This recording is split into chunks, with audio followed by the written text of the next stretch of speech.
사도 신경으로 신앙 고백하겠습니다. 나는 전능하신 아버지 하나님 천지의 창조주를 믿습니다. 나는 그의 유일하신 아들 우리 주 예수 그리스도를 믿습니다. 그는 성령으로 잉태되어 동정녀 마리아에게서 나시고 본디오 빌라도에게 고난을 받아 십자가에 못 박혀 죽으시고 장사된 지 사흘 만에 죽은 자 가운데서 다시 살아나셨으며 하늘에 오르시어 전능하신 아버지 하나님 우편에 앉아 계시다가 거기로부터 살아있는 자와 죽은 자를 심판하러 오십니다. 나는 성령을 믿으며 거룩한 공교회와 성도의 교제와 죄를 용서받는 것과 몸의 부활과 영생을 믿습니다. 아멘. 찬송가 268장 찬양하겠습니다.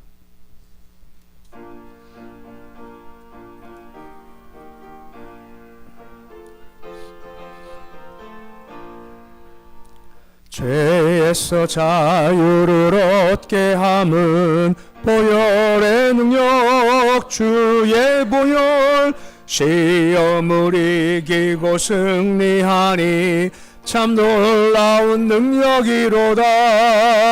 주의 보혈 능력이 또다. 주의 피 믿어 주의 보혈 그 어린 양의 매우 귀중한 피로다.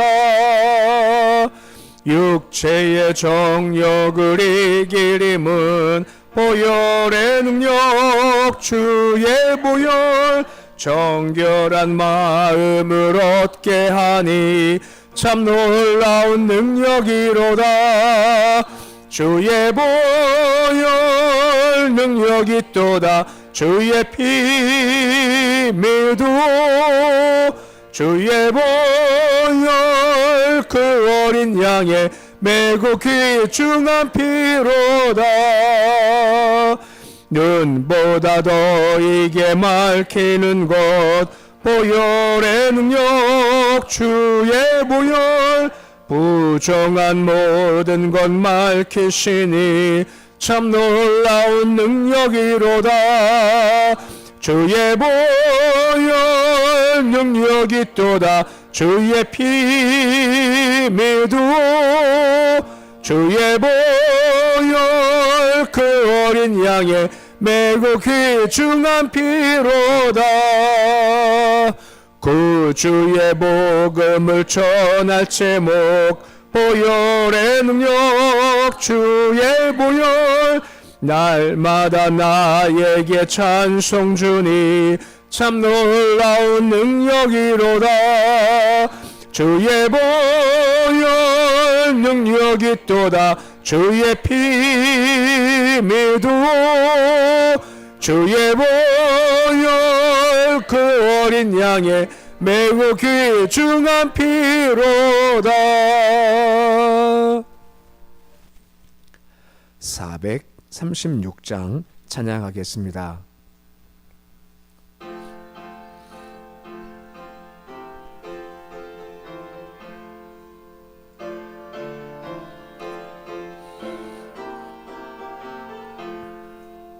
나 이제 주님의 새 생명 얻은 몸 옛것은 지나고 새 사람이로다.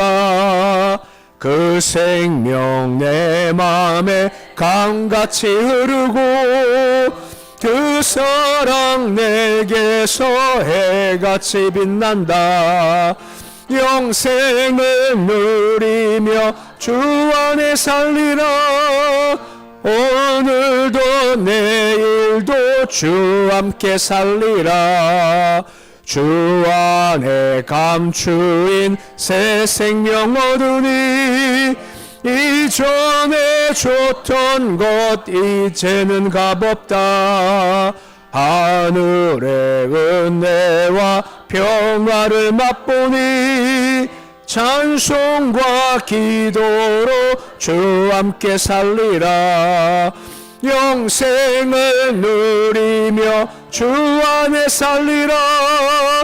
오늘도 내일도 주 함께 살리라.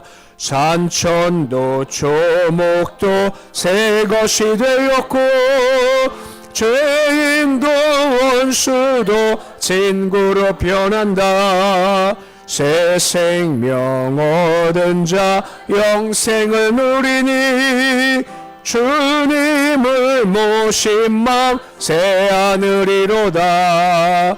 영생을 누리며 주 안에 살리라. 오늘도 내일도 주 함께 살리라.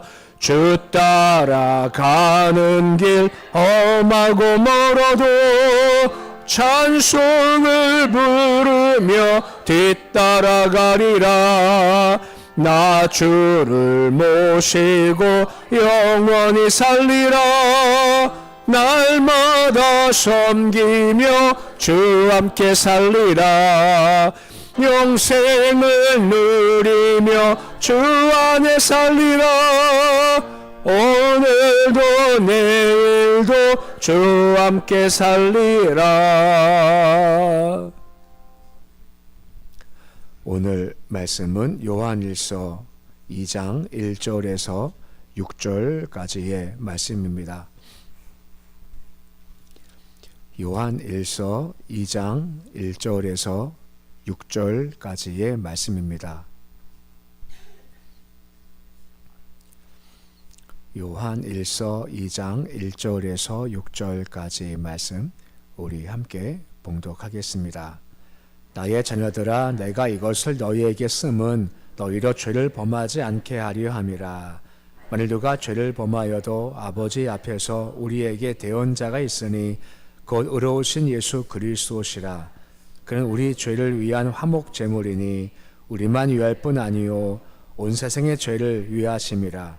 우리가 그의 계명을 지키면 이로써 우리가 그를 아는 줄로 알 것이요 그를 아노라 하고 계명을 지키지 아니하는 자는 거짓말하는 자요 진리가 그 속에 있지 아니하되 누구든지 그의 말씀을 지키는 자는 하나님의 사랑이 참으로 그 속에 온전하게 되었나니 이로써 우리가 그의 안에 있는 줄을 아노라. 그의 안에 있다고 하는 자는 그가 행하시는 대로 자기도 행할지니라. 아멘. 우리가 앞에서 본 내용은 하나님과의 참된 교제, 그 사귐을 위해서 성도가 취해야 할 기본적인 자세가 뭔지를 우리가 5절, 10절까지 말씀을 통해 보았습니다. 이제 2장 넘어와서는 주님과의 참된 교제의 구체적인 방법으로서 두 가지를 제시해주고 있습니다. 11절까지 보면 두 가지인데 오늘은 첫 번째 것을 좀 보고자 합니다. 첫 번째는 계명을 준수해야 된다 하는 내용이 나오고, 내일 말씀은 주님과 참된 교제를 위해서 형제를 사랑해야 된다 하는 것을 연이어 설명을 해주고 있습니다. 먼저 1절 보시면 다음과 같이 말씀이 시작이 되고 있습니다. 1절 보시면 나의 자녀들아 라고 말씀이 시작이 되고 있죠. 이것은 부모님이 자녀를 향한 마음을 가지고 이렇게 권면하는 말씀의 내용이, 권면하는 그런 마음 자체를 보여주는 건데, 당시 사도 요한이 90이 훨씬 넘었다라고 알려져 있거든요. 그만큼 연로하기에 영적 아비로서 자녀들, 성도들을 이렇게 자녀 같은 마음을 품고 내가 좀 권한다라고 하는 겁니다. 말씀을 쭉 따라가시면 내가 너희에게 이것을 쓰문이라고 나오죠. 내가 쓰는 것은 이것을 가지고 목적을 가지고 있는데 그 목적이 뭐냐면 너희로 죄를 범하게 하지 않게 하려 함이라 라고 말씀을 해주고 있습니다. 그러니까 요한일서를 쓴 목적 중 한 가지가 뭐냐면 너희들 죄를 짓지 마라 하는 의미 중 한 가지가 있다는 겁니다. 그럼 죄가 뭘까요? 죄는 원어상 의미가 뭐냐면 이렇게 길에서부터 이렇게 벗어나다 뜻을 가지고 있죠. 보통 우리가 말씀을 도라고 하지 않습니까? 그 길이라고 하는 거죠. 가야 할 길이 있고 가지 말 길이 있죠. 근데 가야 할 길 가지 말 길 걸어가는 것이 바로 이 죄라고 하는 겁니다. 곧 벗어난다 하는 의미를 가지고 있는 겁니다.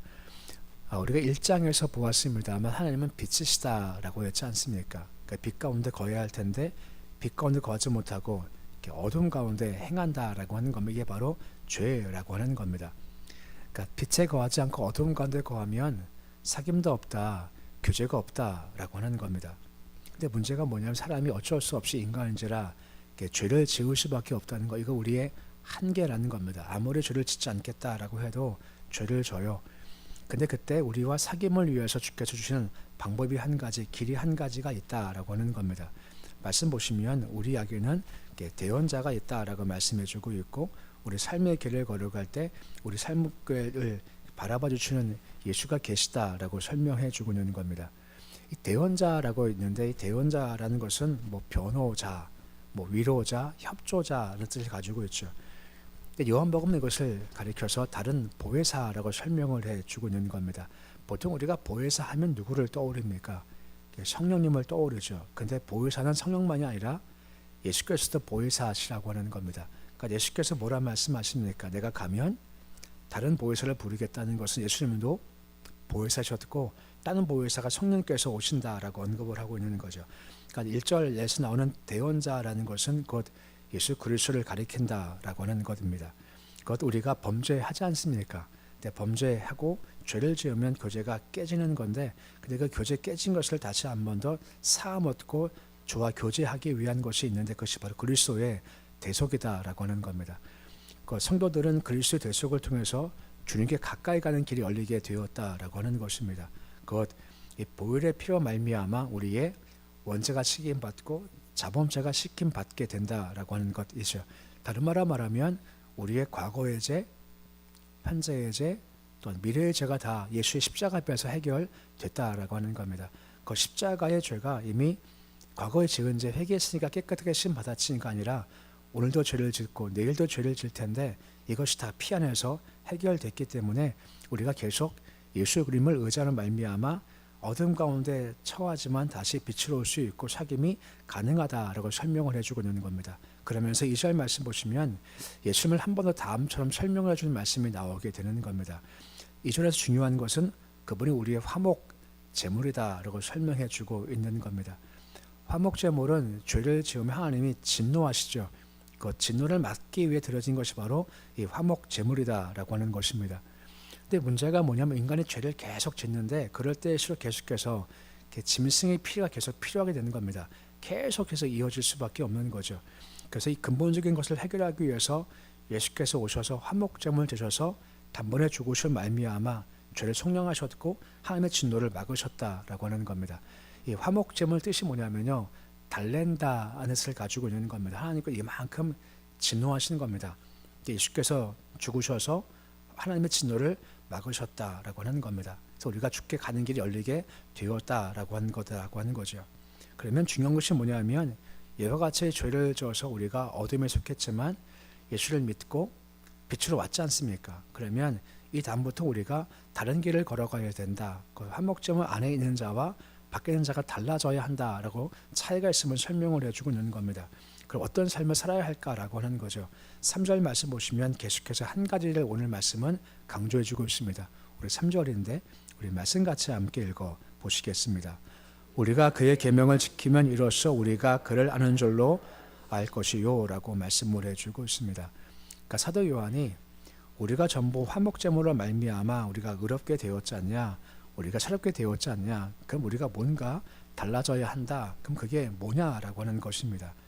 그것은 바로 우리가 주의 계명을 지키는 자, 이게 바로 우리가 믿는 자의 모습이다라고 설명을 해주고 있는 겁니다. 계명을 지킨다는 것은 우리가 아는 것처럼 계명을 지킴으로 우리가 하나님 구속을 얻기 위한 것이 아니라 이미 구속을 받았기에 계명을 지키는 것이 마땅하다라고 하는 거고, 성자가 계명을 지키는 것은 그의 신앙이 참되다 하는 것을 보여주는 하나의 증거라고 말씀해주고 있다라고 하는 겁니다. 그리고 그럴 때 우리가 그를 더 알아간다라고 설명되어 있는 겁니다. 우리가 하나님이 어떤 분인지 우리가 알고 있지 않습니까? 하지만 중요한 것은 우리가 그냥 안다는 것이 아니라 계명을 지키고 계명을 지키면 그럴수록 하나님 이런 분이시구나 하는 것들을 우리가 알게 된다라고 하는 겁니다. 대부분 성경적인 지식은 우리가 머리가 아니라 실제로 행해 나갈 때 그때 알게 된다라고 하는 것입니다. 곧 하나님은 우리 기도 들으시고 응답하시지 않습니까? 우리가 알아요. 근데 언제 확실히 합니까? 기도하고 응답받으면 확실히 알게 된다라고 하는 겁니다. 그러니까 단순히 우리가 아는 것이 아니라 내가 해볼 때 그때 이런 분이시구나 라고 우리가 체험할 수 있다라고 하는 겁니다. 예수께서 길과 진리와 생명 되신답니다. 근데 우리가 어떻게 알 수 있을까요? 계명을 따라갈 때 정말 길 되시는구나, 정말 우리의 진리가 되시고 생명이 되시는구나 하는 것을 우리가 알아간다라고 하는 겁니다. 그러기에 계명을 지킬 때 우리가 주를 알고 또 더 깊이 아는 교제가 된다라고 하는 겁니다. 요한일서 말씀을 했습니다만 중요한 주제 중 한 가지가 사귐과 교제라고 하는 겁니다. 사귐과 교제 위해서 죄를 멀리해야 돼. 이거 1장에서 강조했죠. 근데 2장 말씀은 반대입니다. 다 적극적으로 이거 해야 해 강조하는 겁니다. 신앙생활을 할 때 두 가지가 가지 않습니까? 이거 하지 마 하는 것과 이거 해야 돼 하는 겁니다. 그 1장은 이거 하지 마 했다면 2장 말씀은 이거 해야 한다 하는 것으로 첫 번째가 바로 계명을 준수해야 된다라고 말씀해 주고 있는 겁니다. 만약 계명을 준수하지 않아요, 그러면 뭐라 말씀하십니까? 4절 말씀 보시면 뭐라 말씀해 주고 있습니까? 4절 말씀인데 우리 말씀 같이 읽어 보시겠습니다. 그를 아노라 하고 그의 계명을 지키지 않은 자는 거짓말하는 자요 진리가 그 속에 있지 아니하되 라고 말씀해 주고 있습니다. 그를 안다라고 하는 겁니다. 주님과 친밀한 관계 속에서 내가 그분을 알아 하는 거죠. 지금 요한일서 말씀을 쭉 보면 내가 안다는 것은 내가 사귄다, 교제한다라고 하는 겁니다. 근데 교제한다는 것은 뭐겠습니까? 계명을 내가 지킨다. 계명은 곧 주의 말씀이다라고 하는 것이죠. 내가 사귄다는 것은 내가 주님 빛 가운데 거하겠습니다 하는 의미라고 하는 것입니다. 그런데 계명을 지키지 않는다라고 하는 것은 빛 가운데 행하지 않고 어둠 가운데 행하고 불의를 행하는 거다라고 지금 이야기하고 있는 겁니다. 그냥 논리가 그래요. 내가 주를 압니다, 사귀고 있습니다 하는데 계명을 지키지 않아요. 그러면 그런 사람들은 뭐라 말합니까? 거짓말 하는 거다, 진리가 그 속에 있지 않다라고 말씀해주고 있다라고 하는 겁니다. 그러니까 하나님의 관점은 그렇습니다. 우리가 아무리 주를 압니다라고 한다 할지라도 그가 계명을 지키지 않고 빛 가운데 거하지 않으면 너 거짓말장인 거 모르냐라고 말씀해주고 있다라고 하는 겁니다. 그러기에 이것을 강조하죠. 근데 요한에서 보시면서 항상 함께 기억할 것이 바로 영지주의라고 하는 겁니다. 영지주의 특징이 뭐였습니까? 영지가 중요한 겁니다. 지식이 참 중요한 거예요. 그리고 구원받을 때 영이 구원받고 육은 구원받지 못하는 겁니다. 그럴 때 몸으로 어떤 죄를 저질러도 상관이 없어. 이것이 영지주의거든요. 생각해 보십시오. 그런 자가 교회에 들어왔습니다. 근데 안 돼요. 삶은 죄악 가운데 가득한 겁니다. 이런 자가 오면 점점 교회가 물드는 겁니다.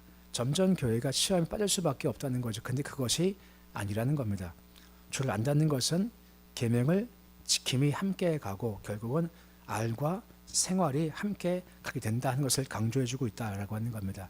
이거 없으면 넌 거짓말장이야 라고 말씀을 해주고 있다라고 하는 거죠.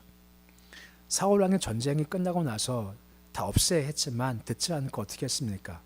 남겨두었지 않습니까? 남겨두고 뭐라 변명하죠? 이것은 주를 위해서 드리려고 한 겁니다 라고 하지만 하나님은 인정하지 않지 않습니까? 곧 내가 이렇게 말하는 것이 있지만 삶은 그렇지가 않아요. 그러면 넌 거짓말장이야 라고 말씀해주고 있다는 겁니다.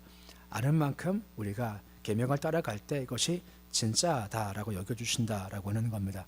5절 말씀 보시면 4절과 반대의 말씀이 나오는 겁니다. 우리 5절인데 말씀 같이 읽어 보시겠습니다. 누구든지 그의 말씀을 지키는 자는 하나님의 사랑이 참으로 온전하게 되었나니 이로써 우리가 그의 안에 있는 줄을 아노라 하는 겁니다. 처음 뭐라 합니까? 그의 말씀을 지키는 자라고 하는 것입니다.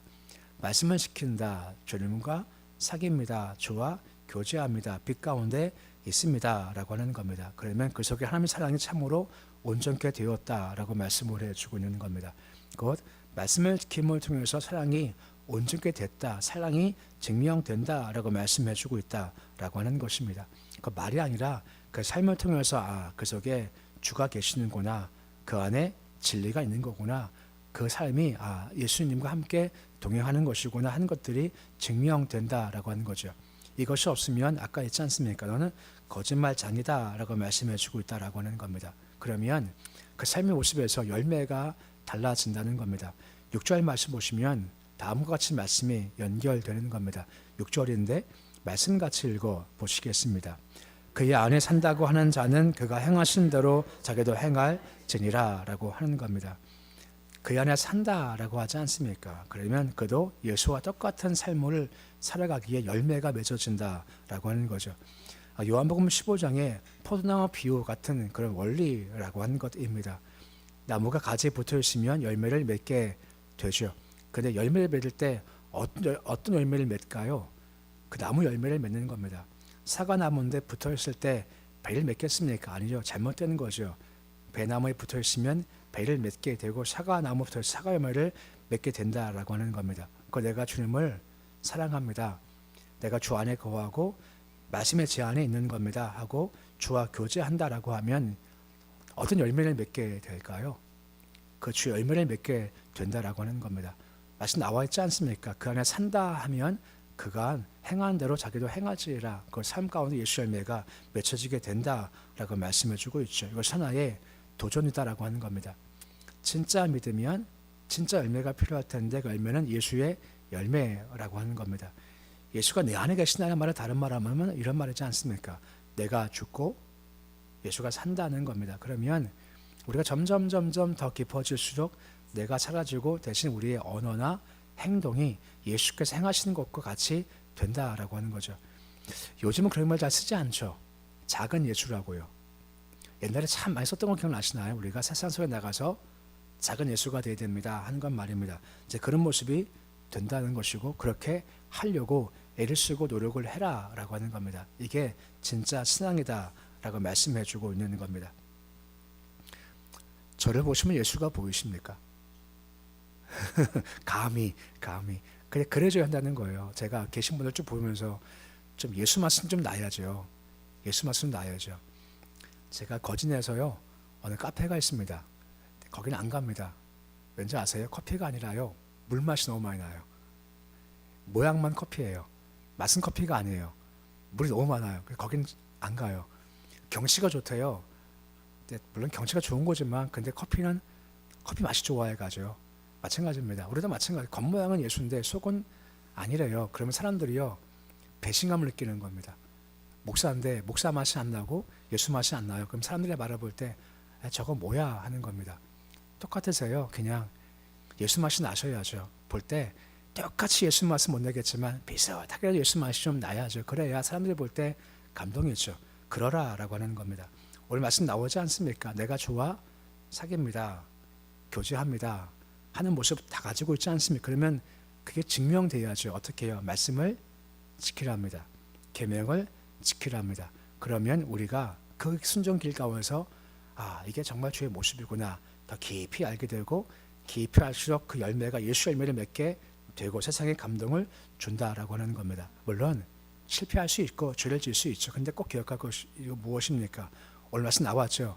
대원자가 계시답니다. 다시 해봐. 괜찮아. 용서해줘서 다시 가봐. 보혜주가 계시다라고 하는 거예요. 또 다시 또 간다라고 하는 겁니다. 점점 그 길을 걸어가서 완성해 나간다라고 하는 겁니다. 박명수라고 있죠. 개그맨. 참 말 함부로 해요. 근데 그가 이런 말을 했대요.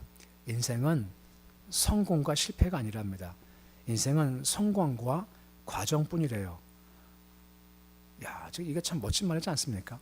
성공과 실패가 아니라 성공과 과정뿐이래요. 그러니까 우리가 성공이 뭘까요? 예수를 닮아가는 겁니다. 근데 과정 가운데 실패가 아니라 다 과정이라는 겁니다.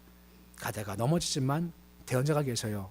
그분과 함께 또 서서 또 가는 겁니다. 실패했지만 또 가고 결국은 예수를 닮는 모습을 가진 것이 필요하다라고 하는 겁니다. 예수님 닮아가십시오. 실패했지만 예수가 계시기 때문에 그 유분 받고 걸어가서 계명 잘 지켜서 내 모습이 아니라 예수 향기를 내는 모습이 되실 수 있으시기를 우리의 주 이름으로 축원해 드립니다. 기도하겠습니다. 아버지 하나님, 예수 닮기 원합니다. 예수를 안다라고 하면서 계명 순종하지 않으면 넌 거짓말장이야 라고 하는 겁니다. 우리 신앙이 거짓말되지 않게 하시기 위해서 예수를 알고 또한 계명을 잘 따라가는 모습이 되어지기를 소망합니다. 예수를 따라가고 계명을 지킬 때 더 깊이 예수를 알게 되고 결국은 그가 행한 대로 행할 수 있다라고 말씀하시는 겁니다. 우리 모습 보면서 예수가 보이는 모습이 되어지기 원합니다. 우리같이 부족한 자가 어떻게 그런 삶을 살 수 있겠습니까만 그래도 계명을 따라가고 실패할 때 대원자 예수님을 의지하게 해주시옵시고 다시 그 길을 걸어가서 부족하지만 그 예수 만나게 할 수 있고 예수 향기 나게 할 수 있는 삶 되어서 우리 신앙이 헛것도 아니고 주가 보실 때 너 거짓말이야 하는 것 당하지 않게 주님 도와주시옵시고 진실되게 신앙의 길 잘 걸어가도록 주여 도와주시옵소서. 새벽 조심을 참 감사드립니다. 주여 우리가 더 깊은 교제 사귐과의 주 앞에 들어가기를 소망합니다. 아버지가 내 안에 내가 아버지 안에 거는 모습이 될 수 있도록 주님 도와주시옵시고 그런 모습을 통해서 열매도 맺게 하시고 기도할 때 응답도 얻도록 주여 도와주시기를 소망합니다. 오늘 나와서 기도할 때 예수님을 붙잡습니다. 우리 인생은 예수밖에 없습니다. 예수님 부를 때 주께서 들으시고 사가랴와 같이 내가 내게 들었고 때가 차면 응답받은 것처럼 우리도 다 들어주시고 때가 찰 때 주의 때 가장 알맞은 때 좋은 것 베풀어 주시기 원합니다. 우리 뜻대로 응답하지 마시고 주께서 보실 때 가장 좋게 응답해 주시옵시고 무엇을 주어주든 아멘 감사해서 버릴 것이 없는 삶 살아갈 수 있도록 주여 도와주시옵소서. 우리 교회 하늘 감동 임하는 교회가 되기 원합니다. 아버지 우리 모일 때마다 하늘 감동으로 임하시길 소망합니다. 세상에서는 도저히 우리가 얻을 수 없는 것들을 교회에 와서 주님과 만남에서부터 얻게 주님 도와주시옵시고 그 뜨거움도 그 감동도 충만함도 있도록 주여 도와주시옵시고 그 뜨거운 가슴 품고 세상에 나갈 수 있도록 도와주시옵소서. 자녀들 건강히 잘 붙잡아 주시기를 소망합니다. 아버지 친히 인도해 주시기를 소망합니다. 불확실할 때 어지러울 때 흔들리지 않도록 주님 도와주시옵시고 반석이신 예수 그리스도 결코 변함없으신 예수 그리스도 어제나 오늘 동일하신 예수 그리스도를 붙잡을 수 있도록 도와주시옵시고 그 진리의 굳건한 반석에 설 수 있도록 모든 자녀들 인도해 주시옵소서. 예배드리면 고재영 청년 감사헌금 드립니다. 오늘 검사 형통케 하옵소서. 무명으로 감사헌금 드렸습니다.